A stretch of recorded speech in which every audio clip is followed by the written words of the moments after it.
Hello everyone, welcome to my channel. Today's video is another German Roadster.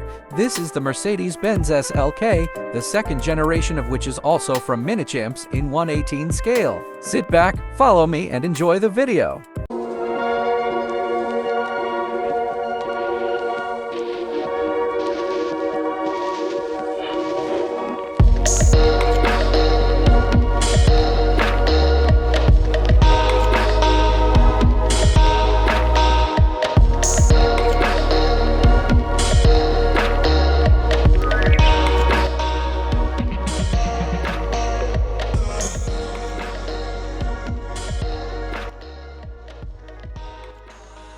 Despite being a minichamps, a dealer version of this model was produced in the image of the time. Very simple design with clear plexiglass on the front in a dull gray color, but take it out of the box. Despite the fact that I bought the model secondhand very cheaply, it is in very nice condition.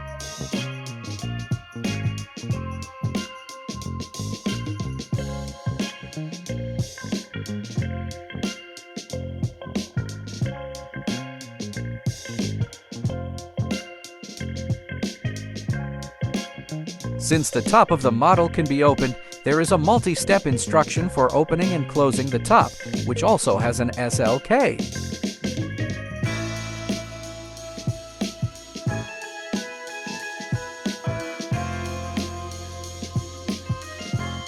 Let's take a closer look at the model. The headlights and fog lights are beautiful, but I missed the bumper grille. The turn signal in the mirror is a nice touch, and the rims look really nice.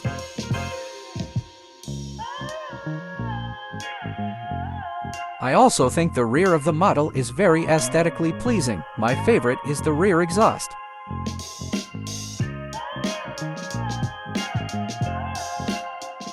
But let's open the roof and look inside.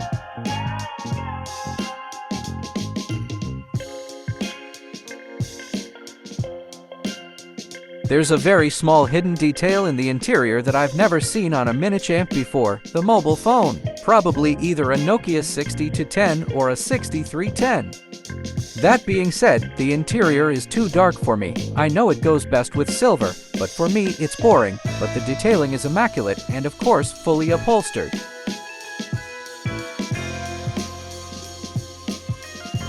I also think the engine compartment is particularly well finished with a quality overall effect.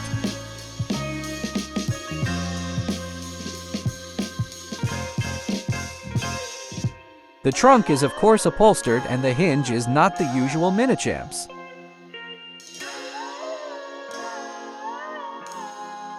And the chassis of the model is surprisingly beautiful for the price.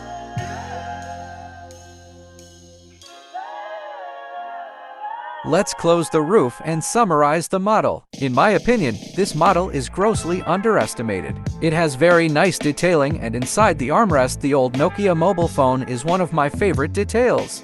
However, if you are looking for one of these models, take a good look at which version you buy, because they have also made one without a hard top. However, I can only recommend this model to everyone. I bought it for about $70, but the prices on eBay are pretty high. Currently, the available listings start around $150, but if you look at the ones sold, the cheapest ones are a little under $100.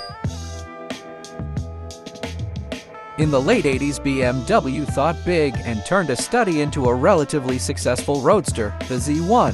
The Z1 did quite well, so BMW continued to develop it, and soon after the Z3 was released in 1995. By then, the Japanese had also come up with their now established, cheap but very good handling in a first-generation MX-5.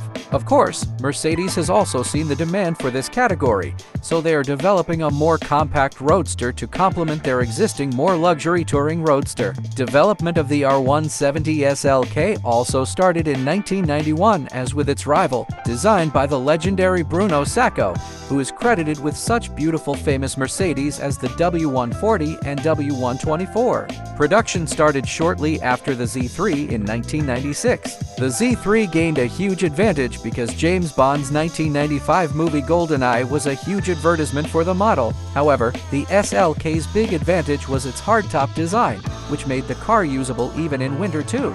The first generation received a facelift in 2000 and production finally ended in 2004 with just over 311,000 units produced, surpassing the success of the Z3. In January 2000, the second generation of the Vision SLA was launched. It finally made its debut at the Genoa International Motor Show in 2004. In terms of engines, the entry level was the 1.8-liter supercharged engines. If you wanted something more powerful, there were the V6 engines, and at the top of the range was the V8 AMG.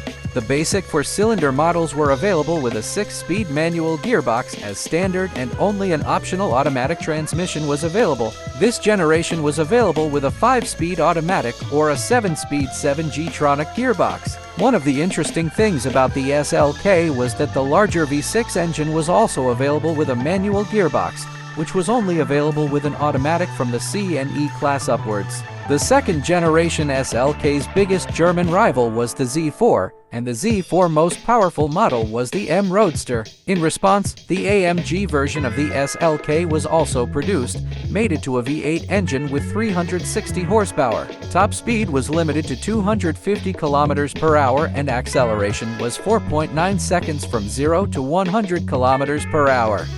Finally, the most powerful AMG version was the Black Series, which increased its power to 400 horsepower.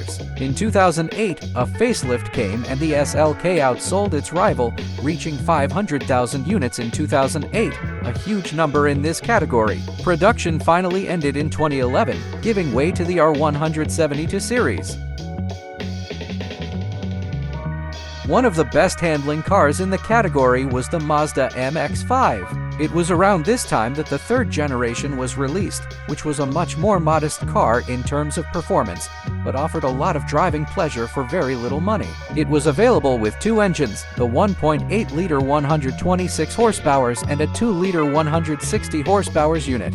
In-house, there was also a manufacturer that offered an affordable roadster experience, and that was the Smart Roadster, a very good little car to drive, albeit with a tiny engine. With a 0.7-liter 3-cylinder turbo and power outputs ranging from 60 to 101 horsepower and weighing just under 800 kilograms. The next is also a mid-engine car from a Japanese brand, the Toyota MR2. With its single 1.8-liter engine and 140 horsepower, it still had its place here as it weighed around 1 ton. Unfortunately, it didn't get the more powerful engine from the Celica or Corolla T-Sport, which was a shame as it would have put it in competition with its much larger engined rivals. The next was a formidable rival in the E85 BMW Z4. This was also a very good handling car, but the 6-cylinder engines made it a potent roadster. Unfortunately, the BMW fell well short of the Z4 in terms of sales figures, but nevertheless, it had nothing to be ashamed of compared to the SLK, one of the best alternative, and in my opinion the Porsche Boxster is the absolute benchmark in terms of handling. Unfortunately, this model has been an underrated model for a very long time and the market is only now starting to discover it. Even though its engines were inferior to a 911, its excellent weight distribution made it a real experience car. It was nicknamed the poor man's Porsche, but in the future it would be a classic.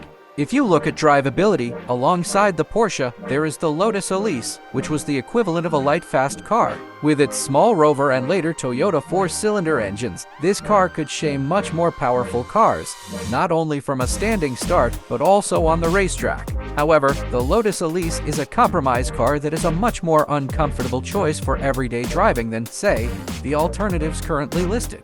Also, another German rival was the Audi TT Roadster. The second generation came out a little later than the competition's new models, but with a fairly wide range of engines. 4-cylinder turbo engines were the standard, followed in power by the VR6 power unit familiar from the R32 Golfs. Later came a 2.5-liter 5-cylinder turbo, and Audi was the only car in its class to offer a 2-liter diesel engine for the TT. And finally, I left the 350Z Roadster introduced in 2003, a bigger car, but with its 3.5-liter V6 engine and initially 280 and later 313 horsepower, it gave the world an exciting Gran Turismo. Overall, it wasn't any superior to the other alternatives, but there are few V6 Roadsters that sing as beautifully.